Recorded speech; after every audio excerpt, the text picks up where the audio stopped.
നമസ്കാരം. ഇറാനും റഷ്യയും അമേരിക്കയിൽ മിസൈലിടും. അമേരിക്കയും ഇസ്രായേലും ഇറാനെതിരെ തിരിയും.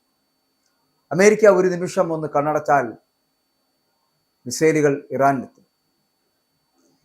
ഇറാന്റെ ആണവ മിസൈൽ കേന്ദ്രങ്ങളെ തവിടുപൊടിയാക്കുവാൻ ഇസ്രായേലുമായിട്ട് സംയുക്ത ആക്രമണത്തിന് കോപ്പുകൂട്ടുകയാണ് അമേരിക്ക.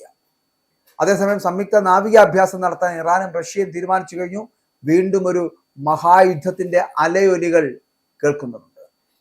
ഇറാനെതിരെ ഒരു വമ്പൻ സൈനിക നീക്കത്തിന്റെ വക്കിലാണ് അമേരിക്ക എന്നുള്ള സൂചനകൾ വരുമ്പോൾ നയതന്ത്ര ചർച്ചകൾ പരാജയപ്പെടുകയാണ് എങ്കിൽ വരും ദിവസങ്ങളിലോ ആഴ്ചകൾക്കുള്ളിലോ യുദ്ധം പൊട്ടിപ്പുറപ്പെട്ടേക്കാമെന്നുള്ളതാണ് രാജ്യാന്തര മാധ്യമങ്ങളിലെ റിപ്പോർട്ടുകൾ എന്ന് പറയപ്പെടുന്നത്. കഴിഞ്ഞ മാസം വെനസ്വേലയിൽ നടത്തിയ കൃത്യതയാർന്ന സൈനിക നീക്കത്തെക്കാൾ വളരെ വലുതും ആഴ്ചകളോളം നീണ്ടു നിൽക്കുന്നതുമായിട്ടുള്ള ഒരു ആക്രമണത്തിനാണ് അമേരിക്ക പദ്ധതി ഒരുക്കുന്നത്. ഇസ്രായേലുമായിട്ട് സംയുക്തമായിട്ട് നടത്തുന്ന ഈ നീക്കം എന്ന് പറയപ്പെടുന്ന ഇറാന്റെ ആണവ മിസൈൽ കേന്ദ്രങ്ങളെ ലക്ഷ്യമിട്ടുള്ളതായിരിക്കുമെന്ന് ആക്സിയോസ് റിപ്പോർട്ട് ചെയ്യുകയും ചെയ്യുന്നുണ്ട്. മുൻ IDF ഇന്റലിജൻസിന്റെ മേധാവി ആമോസ് യാദ്രി നൽകുന്ന സൂചന എന്താണ്? യുദ്ധം അടുത്തു കഴിഞ്ഞിരിക്കുന്നു. കഴിഞ്ഞ ആഴ്ച താൻ മ്യൂണിക്ക് സുരക്ഷാ സമ്മേളനത്തിൽ പോയിരുന്നുവെന്നും എന്നാൽ ഈ വാരാന്ത്യത്തിൽ വിദേശത്തേക്ക് പറക്കുന്നതിനെ കുറിച്ച് താൻ 2 തവണ ചിന്തിക്കുമെന്നും പറയുന്നത് തന്നെ യുദ്ധം ആസന്നമാണ് എന്നുള്ളതിന്റെ സൂചനകളല്ലേ?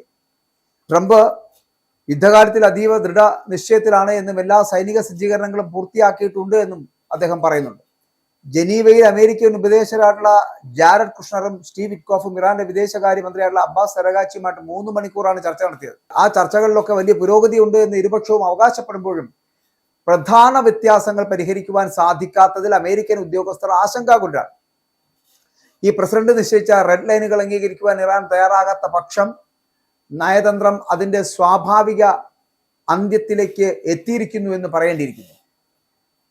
പശ്ചിമേഷ്യയിൽ അമേരിക്കൻ സാന്നിധ്യം കൊണ്ടാണ്, അല്ലെങ്കിൽ അവിടെ ശക്തമായിട്ടുള്ള അമേരിക്കൻ സാന്നിധ്യമുണ്ട്. 2 വിമാനവാഹിനി കപ്പലുകൾ, ഡസൻ കണക്കിന് യുദ്ധക്കപ്പലുകൾ, 100 കണക്കിന് യുദ്ധവിമാനങ്ങൾ, വ്യോമ പ്രതിരോധ സംവിധാനങ്ങൾ എന്നിവയൊക്കെ വിന്യസിച്ചു കഴിഞ്ഞു. അപ്പോൾ കഴിഞ്ഞ ആഴ്ചകളിൽ മാത്രം ആയുധങ്ങളുമായിട്ട് 150-ലധികം ചരക്ക് വിമാനങ്ങൾ ആ മേഖലയിൽ എത്തുകയും ചെയ്തു. ട്രംപിന്റെയൊക്കെ ഒരു ഉപദേഷ്ടാവ് വ്യക്തമാക്കുന്നത് പ്രകാരം അടുത്ത ഏതാനും മാസങ്ങൾക്കുള്ളിൽ സൈനിക നടപടി ഉണ്ടാകുവാനുള്ള സാധ്യത 90% ഉണ്ട്. ഭരണമാറ്റം ലക്ഷ്യമിട്ടുള്ള ആക്രമണത്തിനായിട്ട് ഇസ്രായേലും സജ്ജമാണ്. 2025 ജൂണിൽ ഇറാൻ നടത്തിയ മിസൈൽ ആക്രമണത്തിൽ ഇസ്രായേലിന്റെ ഹോളോണിൽ 32 പേരാണ് കൊല്ലപ്പെട്ടത്.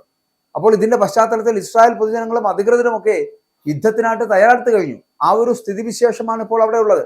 ഇതിനിടെ ഒമാൻ കടലിലും ഇന്ത്യൻ മഹാസമുദ്രത്തിന്റെ വടക്കൻ ഭാഗങ്ങളിലും ഇറാനും റഷ്യയും സംയുക്ത നാവികാഭ്യാസം പ്രഖ്യാപിച്ച തന്ത്രപരമായിട്ടുള്ള ഒരു സമീപനം, വളരെ തന്ത്രപ്രധാനമായിട്ടുള്ള ഹോർമോസ് കടലെടുക്ക് ഏതാനും മണിക്കൂറുകൾ കൊണ്ട് ഭാഗികമായിട്ട് അടച്ചുകൊണ്ട് ഇറാനിയൻ റെവല്യൂഷണറി ഗാർഡും സൈനികാഭ്യാസം നടത്തിയിരിക്കുകയാണ്. ഇറാനും റഷ്യയും അമേരിക്കയിൽ മിസൈൽ ഇടുക തന്നെ ചെയ്യുമെന്നുള്ള കാര്യത്തിൽ തർക്കമില്ല. അതുപോലെ തന്നെ അമേരിക്കയും ഇസ്രായേലും കൂടി ചേർന്ന് നിന്നുകൊണ്ട് ഇറാനെതിരെ ശക്തമായിട്ടുള്ള നടപടികൾ ഉണ്ടാകും എന്നുള്ള കാര്യത്തിലും തർക്കമേ ഇല്ല.